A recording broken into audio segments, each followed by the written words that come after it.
BYOBB. We highlight those who highlight the Christ. It's your girl Warrior, and you are watching the BYOBB Blast. Now, I have the honor, the privilege right now of interviewing my boy, Mike Sykes, all right? I'm from NY, all right? From bedside, do or alive. I sanctified, all right? I'm saved, all right? Not no do or die, do or alive, all right? And my boy's from MD, from Maryland, and I love this man, so I'm very, very excited about this interview.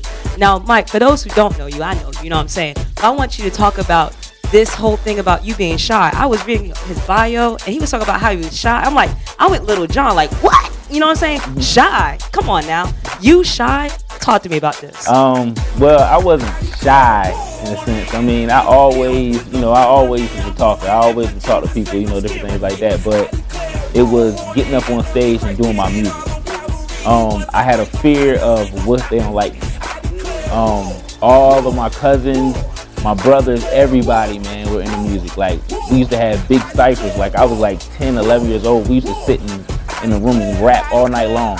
Yeah. And they were all doing it right. And when they were all doing their thing, I would stand outside the circle, like, and try to have my own little rap going on while they were doing their thing. Because I was too shy, you know what I mean? But yeah, I wasn't shy to, scared to talk. But I was at one point in time, I was scared to get in front of people. Yeah. Yeah. When did you start? You know what I'm saying? When did you actually start, stepping out there and going for it? Like, how young were you? I actually started doing it when I was about 16. Me and my friends, we had a little rap group. We called ourselves trying to be, little quote-unquote gangsters at the time. And I got up and they were like, man, let's go to the studio. And I went to the studio, and one of the guys who were in the studio, he was like, man, you should get in there and do something. So I went in the booth, man, wrote a rap, and then it was just on from there. But I had been rapping and writing rap way before then. But that's when I really stepped into it and actually started trying to pursue it as a career and actually doing it. Yeah.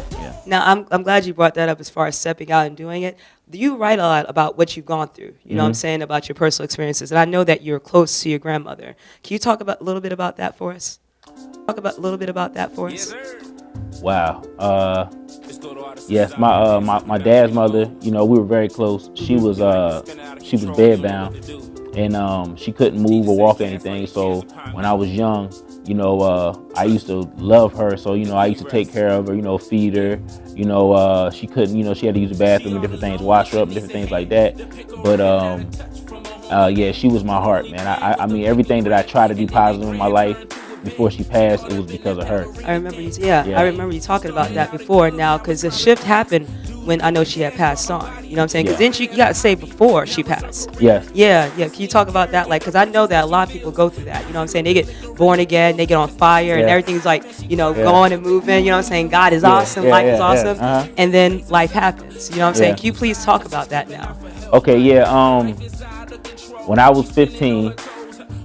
I was out with my friend, and he told me about, Jesus and everything, and I ended up getting saved. Well, my grandmother was my biggest supporter. She was actually the one that would wake me up every Sunday morning so I could get up and go to church. Wow. And she was my heart, and so I started doing good in school. I was an athlete, I like to play sports and things like that. So I was like, Grandma, we're gonna get out of here, we're gonna get out of the hood, and we're gonna do all these things. And she was my supporter. And I told God, I said, God, just let me be one of the first grandchild of my grandmother's to go to college and to do something with myself. And he was like, if you do this thing, but God never made me a promise, but other men made me promises, and I listened to them. And well, anyway, my grandmother, she passed, and I was angry at God.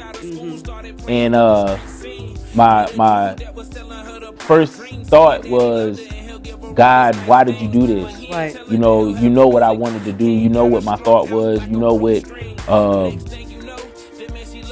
I said to you.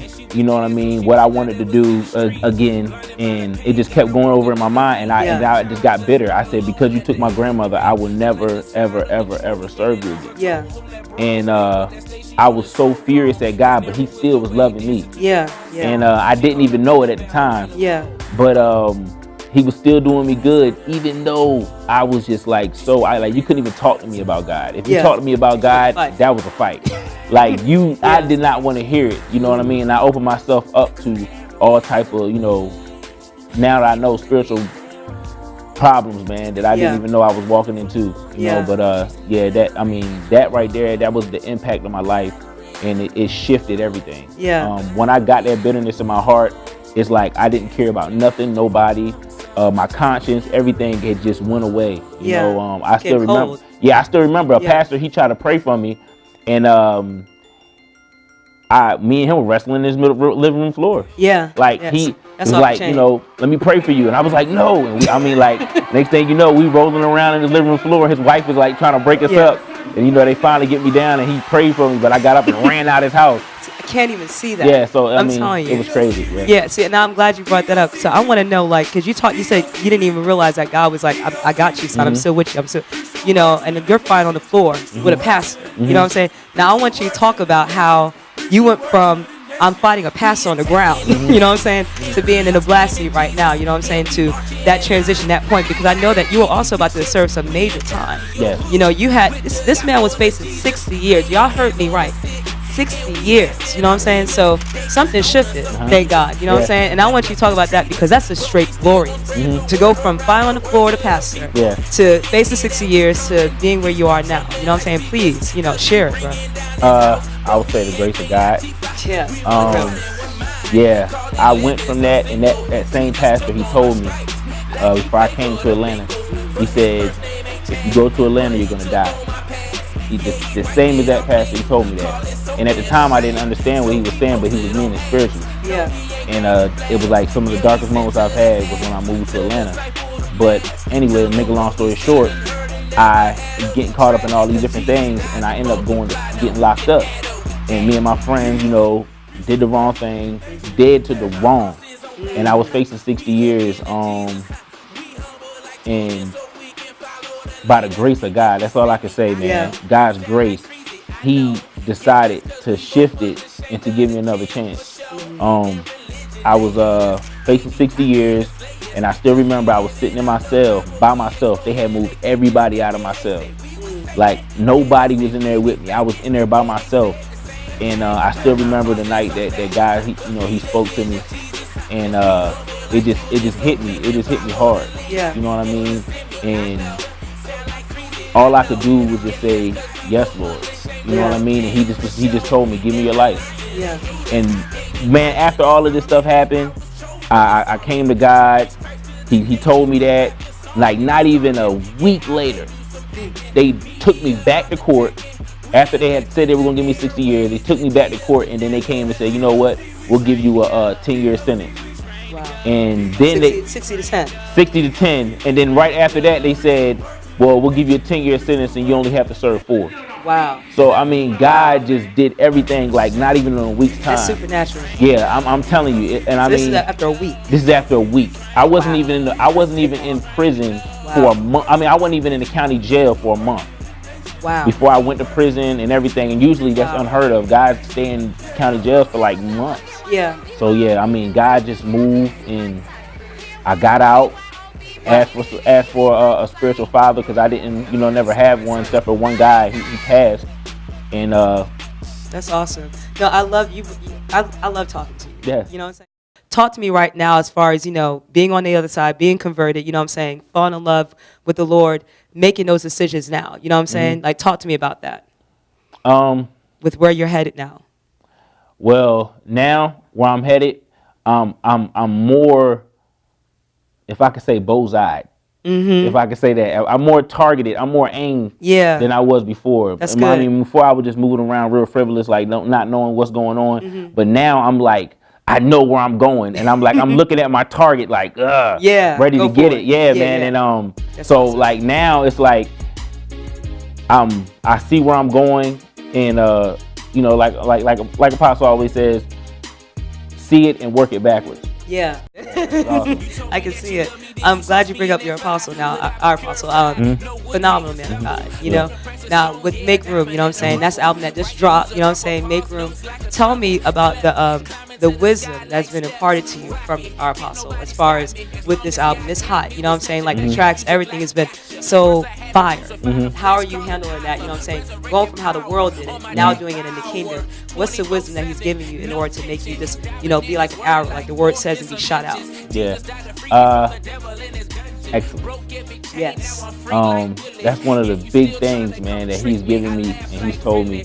It's just, you know, excellence. It's, man, I mean, everything that he's shown me, everything that, you know, he grew me and gave to me. I would go other places and I would see professionals. I would see people who, you know, are major in the industry and they don't even know some of these things. And you know, I'm like, wow, you don't know that? You know, and I'm like, I'm being taught something that you don't even know. But just him teaching me excellence and moving in a way that is still attractive, but keep it holy. Yeah. You know what I mean? Good. Yeah. Like, I mean, I've been a lot of places and I've seen a lot of stuff, and I'm not downing anybody or any artist or anything like that. But a lot of times in the Christian industry, the reason why, you know, a lot of people go to the world and they tend to listen to their music rather than ours is because the lack of excellence. Right. We tend to sometimes think that the anointing means, well, you know, we got it all, but in actuality, there takes practice. There takes going through a process and learning and getting more and more better at what you do. Fresh. And that's something that I have learned a lot from Apostle. Like, it's not enough that you just get up here and just do something. Right. Lifestyle is. Right. Yeah, just doing anything and saying something on there and then doing something else. So yeah, that for me is major. No, that's awesome. Yeah. That's awesome. I was gonna say to you is that I know that your album just dropped. I just want to know, what is your favorite song? You know what I'm saying? And who you want to give a shout out to? You got to tell me. Okay, my favorite song on the whole album would have to be Make Room. It's funny because after I heard the song, we put it on the album, and then we were like, you know, coming up with names and different things like that. And Apostle was like, we should make room. And I mean, and that's why I want to give a shout out to Apostle Tommy Arnett. You know, because I mean, that was my favorite song. And at the time, the name that I had was something different. Yeah. But when it came, it was like, it just fit. DOC is another hot one. Oh yeah. Now I want you to talk about how DOC came about. That's okay. that's DOC. Awesome. Yes. Okay, DOC. That's my song. Okay, DOC. DOC. I gotta dedicate this one to you. I was so turned up from being out on street team, BYOBB Big Generation. I was so turned up that I could not sleep, and I just got a pen and a pad, turned the instrumental on, and it was on. I mean, all night I was up writing. I think I stopped probably like 4 o'clock in the morning, and I was done already with the song. And then, you know, I came back and did it probably like 2 Sundays after that at doing a service, and man, it's straight hot. Just straight. It was crazy what the Holy Ghost did. I mean, I can't even take no type of nothing for that. That was all God. This is Mike Sykes, all right? You're going to see him all over the world, all right? All over the world. But you have the opportunity to see him here on BYOBB Blast, all right? I'm your girl Warrior from Bedside Door Live. You know what I'm saying? We'll be back. Love you. Peace.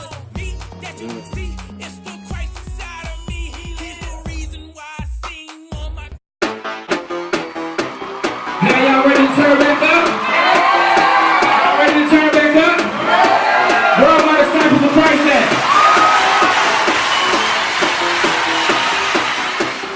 DOC week, DOC week, DOC week, DOC week. Preach the word to the nations, preach the word to the nations, preach the word to the nations, preach the word to the nations. We attacking the blocks and we are screaming Jesus. Yeah, we marching in line. BYOBB t-shirts, we infesting your hood with the gospel of Jesus, laying hands on the sick, and we casting out demons. They can stone us or beat us, they can whip us, mistreat us, but we still gon' spread the word around the world to the people. Satan hear that we coming, he start trembling like speakers, cause we bringing down his house, but we ain't Queen Latifah. We one heart and one mind, call it living so single. Jesus took on my stripes like he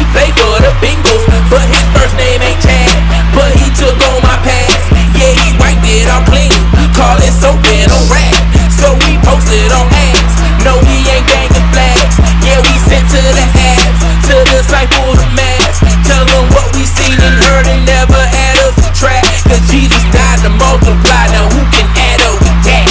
DOC, we train to go. DOC, we train to go. DOC, we train to go. DOC, we train to go. Preach the word to the nations. Preach the word to the nations. Let's get on our feet and let's salute our brothers, man. DOC, we train to go. DOC, we train to go. DOC, we train to go.